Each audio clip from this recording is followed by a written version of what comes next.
Javier, ¿qué consecuencias tiene esto? ¿Por qué es importante esta elección para Hispanoamérica? O sea, ¿qué podrías o qué reflexiones podrías tú? ¿Por qué no debería importar lo que ha pasado? Muy buena pregunta. Sí, mira, viendo aquí, bueno, voy a hacer un análisis un poco de los míos, está bien, ¿no? Pero va para los tres. Viendo cómo cae el conservadurismo en América, que suele ser de vertiente norteamericana, el sistema de Bretton Woods en 1944, democracia liberal, sistema financiero internacional, lo que significa eso también, ¿no? O sea, una promoción también de la cultura anglosajona. Creo que lo que se está viendo en Hungría, aparte también como europeo, es otra cosa, ¿no?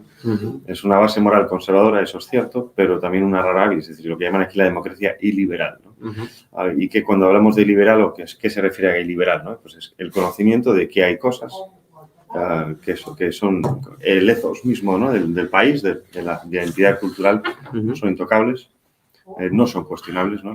La vida no se vota. El ser, nosotros como húngaros, no se vota. Es decir, hay cosas que la democracia no puede por sí misma, ¿no? La perversión de la palabra democracia en nuestros sistemas occidentales, la perversión de la libertad, la perversión del sistema en sí mismo, ¿no? Ha llevado a que haya cosas, a que todo sea votable. Cuando todo es votable, nada es estable, nada es fijo, nada es real, todo es relativo. Aquí lo que sí que me gusta que podemos entender es que hay un conocimiento que está fuera, hay unas cosas que están fuera del sistema en sí mismo, de que hay cosas que no se pueden poner en duda, porque una vez se empiezan a poner en duda, todo lo demás empieza a caer. Que es un poco lo que relacionaba antes, ¿no? Es decir, aquí comprenden que si no hay hijos, no hay futuro. Hungría es un pequeño país, culturalmente no es fuerte, no es una potencia, y necesita un futuro, ¿no? Y ese futuro, de la única forma, son hijos, ¿no? Luego el tema cultural, la identidad de la lengua, también, ¿no? Importante la lengua para mantener esa estructura, ¿no? Ya casi eres más húngaro si hablas la lengua más que a nivel étnico, ¿no? Es decir, ya es otra forma de entenderlo mucho más. Yo creo que también son conservadurismos diferentes. Y luego también esa mezcla de este país, un país que ha sido un imperio o parte de un imperio austrohúngaro, que tiene conciencia de su historia, de lo que ha significado también en la conformación de la mentalidad europea, que sabe que también eso está entre dos mundos, que puede aportar también un poco de mundo que es desconocido, que aunque esto no sea eslavo, que pueda servir también de entrada a un mundo eslavo que también se está siendo hoy bastante demonizado. Escuchaba otro día, leía en redes, que los pueblos eslavos son pueblos todavía por civilizar. Bueno, pues una barbaridad así, creo que hace falta, bueno, en fin, no hace falta refutarla mucho más, ¿no? Entonces, sí que creo que puede aportar eso, ¿no? Otra forma de entenderlo fuera de la esfera anglosajona, que, bajo mi punto de vista personal, ya está en pura decadencia y que tanto daño ha hecho, porque ha cambiado nuestra forma de ser como sociedad desde un punto de vista mucho más profundo y que es muy difícil reparar. Muy interesante, entonces podría resumir que los húngaros nos están dando una lección de que es perfectamente posible tener un país viable y un país pujante sin necesidad de caer en esta única alternativa que se nos ofrece, que es este progresismo liberal. Exacto. Que siendo un país con como lo ha dicho el propio Orbán, ¿no? Un conservadurismo nacional, esta democracia liberal, sí, que promueve la vida de la familia, que cuida sus fronteras, es perfectamente vial, y que Hungría es uno de los países que en términos económicos mejor está caminando también dentro de la región. Es muy interesante eso. Álvaro, ¿por qué crees que Vox está tratando de forjar tantos contactos con el partido de gobierno Fidesz? Bueno, lógicamente... Estoy alineándolo, obviamente. Sí. Lógicamente porque es un partido de éxito. El modelo húngaro funciona. Lo estaba comentando Javier también, el tema de la natalidad. Sobre todo para mí, una cosa que es fundamental y que además vemos que en la Europa occidental o en los países que se están llevando por este progresismo, hay un comentario, ¿no? La gente no es feliz. Es que Hungría te ofrece tener un proyecto de vida. Puedes formar una familia, puedes tener hijos, puedes tener una casa. Y hay incentivos tributarios. Sí, claro, hay incentivos para todo eso. Sin embargo, familia, ¿no? En nuestros países maravillosos, donde tenemos derechos para 50 géneros diferentes y tenemos un montón de tonterías, porque no tienen otro nombre, sin embargo, las personas no pueden independizarse, viven hasta los 40 años con sus padres, no puedes formar una familia.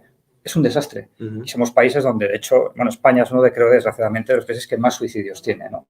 Entonces te decían, no, los suicidios son por el mal tiempo. Y menos natalidad. Y menos natalidad. Claro, están entrando en un invierno demográfico. Totalmente, sí, es terrorífico. Ya no hay solución. Entonces, ese ejemplo húngaro evidentemente es lo que a Vox le está llamando la atención. Y también una cuestión que creo que es muy buena de Orbán. Orbán es muy pragmático, es cierto, en la política hay que ser también pragmático, pero tampoco tiene pelos en la lengua para llamar las cosas por su nombre. Claro. Antes comentábamos de la Unión Europea, de que él llegó a comparar la Unión Europea con la Unión Soviética, ¿no? En el sentido de que trataban de regularlo todo como un imperio y decir, tienes que hacer esto, tienes que meter estas leyes, tienes que dar esta educación a tus hijos. Y realmente ese modelo húngaro creo que realmente es un modelo a exportar. En Polonia también vemos, Polonia ha ido un poco detrás, en cierto sentido. De hecho, Polonia ha ido cogiendo cosas de los húngaros. Así es. Pero realmente Orbán se ha acabado convirtiendo, es que es un símbolo. Incluso lo podemos poner como símbolo, esto es un poco, también a la gente le gusta mucho esto, ¿no? Tener el superhéroe y el supervillano, ¿no? Tenemos al supervillano que es Soros y al superhéroe que es Orbán, ¿no? Aunque esto sea un poco una caricatura, pero hay un fondo en todo esto, ¿no? Para muchas personas ese es el ejemplo, ¿no? Orbán es el único que ha cogido a Soros, le ha echado de su casa y le ha dicho, aquí mandamos nosotros, esto es Hungría y esto es un país para los húngaros. Si me permite hacer un comentario sí. a eso. Esto creo que es revelador. A Soros lo sacaron a patadas de aquí. ¿Hace cuánto? ¿Unos 12 años? Sí. Más o menos. Poquito menos. Fíjate la ausencia de Soros, lo que ha significado para Hungría. Donde ha estado el sorismo infiltrado, las democracias han terminado cayendo. Y acá no ha pasado eso. Más que sacar la patadas, la han neutralizado. Claro, vamos a ponerlo, sí, porque le dijo, bueno, tienes que pagar ciertos impuestos, ya no puedes hacer simplemente lo que se te dé la gana. Pero también porque desenmascararon lo que significaba Soros. O sea, Soros no es Soros. Claro. Soros es todo ese sistema de financiación, organizaciones pantalla, ONGs, universidades, que te venden soft power, anglosajón en gran parte, que quiere arrastrar toda su esfera, ¿no? Es una fuerza centrípeta, es complicado. Ahora, otra cosa también dentro de este análisis, que si uno se fija en el mapa de Hungría, ¿no? El color del partido de gobierno es naranja, es el color naranja. Entonces, uno se fija en el color en el mapa de Hungría, todo está naranja. Ha ganado en casi todos sitios, salvo en Budapest, qué sorpresa, ¿no? También en Pécs y en Szeged, ¿no? Que son la tercera y la cuarta ciudad más grandes más de Hungría. O sea, centros urbanos. A escala de América Latina son como barrios de una ciudad, ¿no? Son ciudades de 250.000 habitantes. Claro, pero para la realidad húngara, absolutamente. Pero nuevamente es el mismo patrón, ¿no? En zonas urbanas es lo mismo que ocurre en los Estados Unidos y en todos los países donde la progresividad se infiltra siempre en centros urbanos. Rodrigo, ¿qué puede esperar o qué crees tú que va a pasar ahora con Orbán, con su gobierno? ¿Cómo crees que va a ponerse la Unión Europea y cómo crees que va a determinar la guerra con Ucrania, que creo que va a seguir marcando la agenda? ¿Qué crees que va a pasar? Pues mira, antes Álvaro decía que en Hungría el superhéroe era Orbán y el villano es Soros. En Bruselas es exactamente lo contrario, ¿no? Bueno, tú que vienes de Mordor, tú lo conoces, ¿no? El supervillano, vamos, pero una mezcla del Joker de Batman y de 50 más es Orbán Víctor. Y luego, pues me vais a permitir la licencia de ser un poquito más positivo y quizás optimista con la Unión Europea. Porque la Unión Europea era un sitio que hasta hace muy poco era también muy woke, de la cultura de la cancelación, de lo políticamente correcto, cada vez iba comiendo más terreno. Y claro, la primera víctima colateral de esto era el supervillano Orbán, que claro, imagínense, hace una ley para decir que va a prohibir la teoría de género en los colegios y para los menores en la televisión, claro, se le cayó todo Mordor encima, ¿no? Pero también es verdad que en Mordor son varios sitios. Es, por ejemplo, el Parlamento Europeo, también la Comisión y también lo que llamamos el Consejo. Y la guerra ha sido como un choque de realismo del que ya hemos visto los frutos. Es decir, la reacción de la Unión Europea de este primer mes de guerra ha sido de un pragmatismo y una eficiencia. Cuidado, estoy diciendo dos palabras que no solemos asociar con Europa. Pragmatismo y eficiencia. Y en un mes Europa ha hecho más progresos que en 35 años de política exterior común. Esto es muy importante, pero significa que cuando le han visto las orejas al lobo, en cuanto han salido de ese estado virginal de yo estoy por encima de la historia, el fin de la historia, así me puedo dedicar al cambio climático y a promover los derechos de las drag queens en escuelas primarias de manera universal, en cuanto le ha visto las orejas al lobo, en gran parte se ha acabado esto. Y yo incluso en la Comisión Europea he visto señales de pragmatismo alentadoras. Y ahora mismo, cuando hay que ocuparse de una guerra y de problemas energéticos increíbles, una defensa europea, que también es un tema en el que hay mucho apetito entre los Estados miembros, ahora mismo no hay tiempo para sancionar a Polonia, Hungría, para ocuparse de temas así. Entonces, la prueba del algodón para mí va a ser la siguiente. La Unión Europea le debe 7.000 millones a Hungría del plan de recuperación post-COVID, que no se los ha dado ni a Polonia tampoco, por cierto, ni a 2 o 3 países más por razones técnicas. Para Polonia y Hungría es obviamente por razones ideológicas. Lo llaman Estado de Derecho, me temo que se llama también un poco drag queens en escuelas primarias, ¿no? Si en los próximos 3 meses, antes del verano, Bruselas le da esos 7.000 millones a Hungría, para mí será un precedente muy esperanzador para que estas dos partes vuelvan a entenderse y será un precedente para ya construir una relación más cercana desde el pragmatismo. Y quizás ocurra, no prejuzguemos la Unión Europea demasiado deprisa, porque hay cosas que hacen muy bien y aparte también tienen derecho a rectificar. Y quizás lo hagan, ya veremos, quizás no. Si no lo hacen, entonces tenemos muchas razones de preocuparnos. Si lo hacen, yo creo que tenemos también que darles un voto de confianza. Entonces, para mí esa va a ser la prueba del algodón. Luego está el Parlamento Europeo, que sigue siendo una asamblea de mandarines farisaicos, perdidos y desconectados. ¿Sirve para algo ese Parlamento? Desgraciadamente sí. Son colegisladores. La inmensa mayoría de las leyes que adopta la Unión Europea no hace solo papeleo, hace leyes. Desgraciadamente las aprueba, las coaprueba el Parlamento Europeo. Hace 20 años el Parlamento Europeo era un sitio bastante más serio, pero se ha wokificado. El cáncer cultural de la cancel culture, se lo ha comido completamente. Y entonces eso es un gran problema porque es una asamblea que ya no es representativa, que no representa sobre todo la diversidad política de la Unión Europea, en la que los votantes conservadores al final acaban eligiendo a diputados que parecen más liberales y más de izquierdas. Eso es el caso del Partido Popular Europeo, por ejemplo, el caso de Esteban González Pons, que tú has ya señalado y que es paradigmático. Y entonces el Parlamento Europeo sigue en su cruzada moral contra los que se desvían de los dogmas, ¿no? Y ellos fueron los que pidieron a la Comisión sancionar a Polonia y a Hungría el 10 de marzo. El 10 de marzo había bombas en Kiev, había bombas en Mariupol, había muertos por doquier en Ucrania. Al mismo tiempo había millones de refugiados que estaban acogidos por Polonia y por Hungría, y aún así este Parlamento Europeo, que representa el bien común de los ciudadanos, no le faltó tiempo a estos piratas para adoptar por 478 votos, que es una mayoría inmensa, una resolución para meter presión a la Comisión para que sancionara a Hungría y a Polonia. ¿Se puede ser más infame? Cretinos. ¿Se puede ser más cretino? Sí. Pues ahí lo hicieron. Esta resolución quedará en los anales de la historia como un ejemplo de cobardía, de vergüenza, de desgracia, de infamia. Esto que dices es importante porque caemos muchas veces en el error de pensar que el enemigo es el otro. Cuando tenemos por encima unos tiranos en nuestros gobiernos, ¿no? A nivel español, por ejemplo, durante el tema del COVID, hablaba aquí con compañeros que me preguntaban, oye, ¿qué hace tu gobierno? Porque al nuestro no le paran de criticar desde Europa, pero del nuestro no se escucha nada, del español.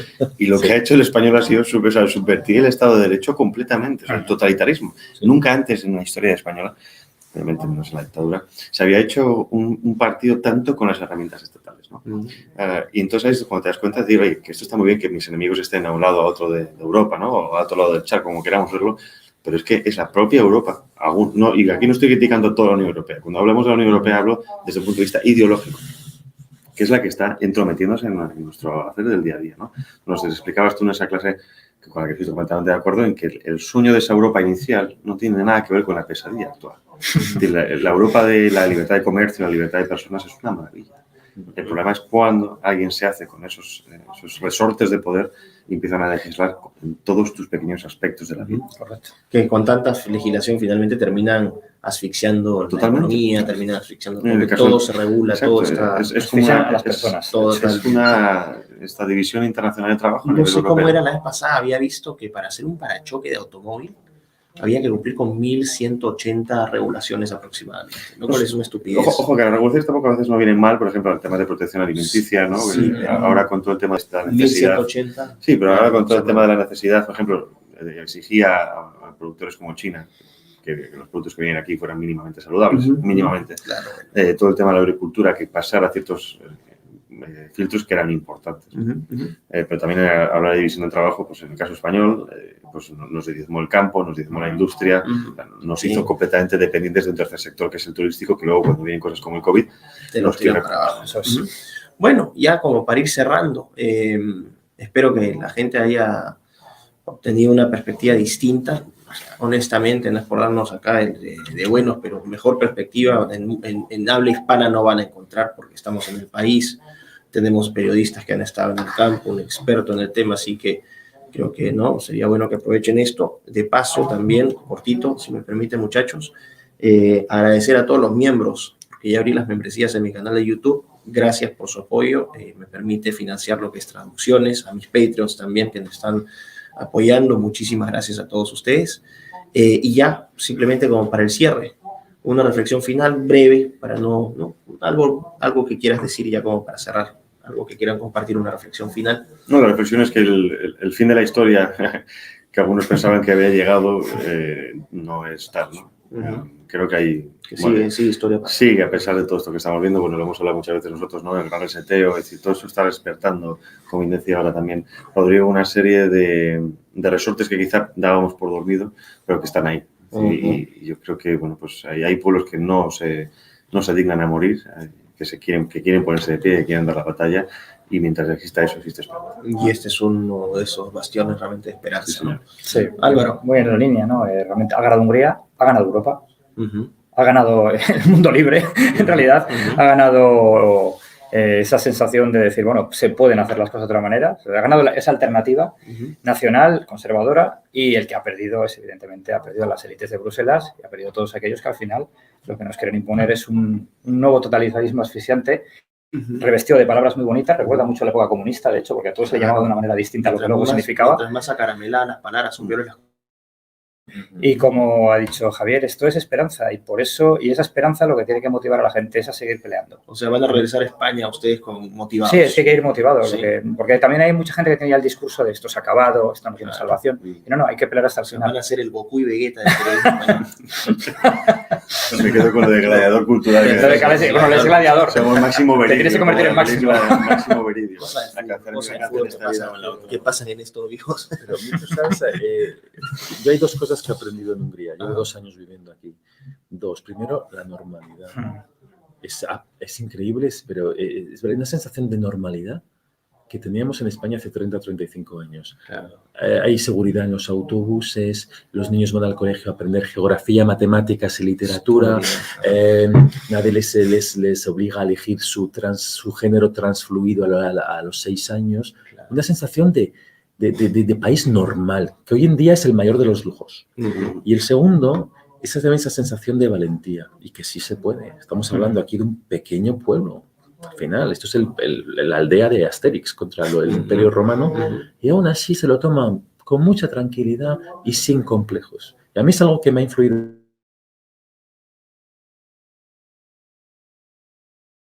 Esa tontería de morderme la lengua. Y también decirle un poco a los oyentes por qué un país tan lejano culturalmente y geográficamente de América Latina es relevante. Pues porque precisamente es un ejemplo y también es un país al que le dan mucha caña, por así decirlo, le critican mucho porque propone un modelo alternativo que funciona. Son ya 12 años, se van a ser 16. Y esto funciona bien. Y es verdad que son recetas alternativas. Y a veces no le gusta a la gente que otros se tomen, digamos, la libertad de no seguir las reglas del juego.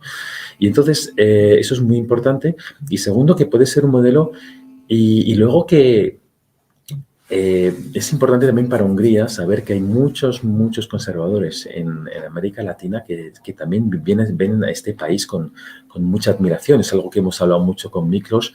Aquí, desde Budapest, Sudamérica, la América Latina queda muy lejos. Es verdad que no está en el radar cultural de Hungría. Porque es que, como tú decías, cuando llegué recién acá al MCC, como pusiste en el Twitter, sí.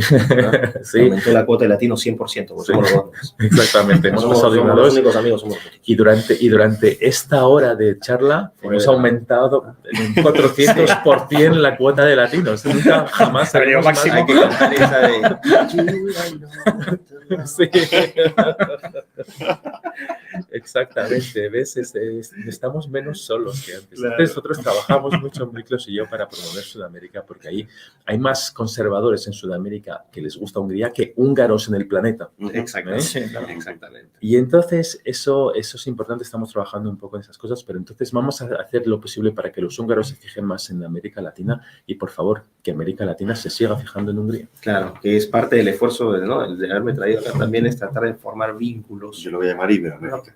Sí, yo lo voy a llamar Hispanoamérica. Hispanoamérica, muy bien. Que es parte de los esfuerzos, ¿no? De traer, por ejemplo, a periodistas como Javier, como Álvaro, de tenerme aquí como investigador también, de haber contratado a alguien como Rodrigo, ¿no? Que también viene de un país que tiene una cultura distinta, porque Europa es diversa, compacta, pero muy diversa. Entonces... y no solo sexualmente diversa. Sí, por supuesto. Que eso es lo primero. Así es. Así que nada, espero, bueno, muchachos, muchas gracias por su presencia. Ha sido un placer. A vosotros, histórico este video. Nos vamos a acordar acá en 30 años cuando lo veamos. Dos años sin vernos, señor. Sí. Nos hacemos viejos. Así es. Así que gracias a todos ustedes que desde sus casas nos han seguido en diferentes países, porque literalmente nos siguen. De esto me precio, nos siguen de todo Hispanoamérica, Estados Unidos, Canadá, España, mucha gente de España que ha estado siguiéndonos también. De Canadá también, y no hemos hablado de Trudeau. No. Eso será para otra ocasión. De Saruman, no hemos hablado de Saruman. Sí, de Saruman. Así que nada. Por cierto, no veamos la nueva serie de los Anillos que ya la han hecho wow. Sí. Así que nada, muchísimas gracias a todos por estar presentes. Si pueden, obviamente, después le dan un like al video, lo comparten entre sus contactos para que pueda llegar a más personas. De paso nos ayudan a mi canal para que sigamos fortaleciéndonos y poder seguir compartiendo contenido de calidad. Así que nada, un fuerte abrazo, muchísimas gracias y hasta la próxima ocasión. Muchas gracias. Gracias.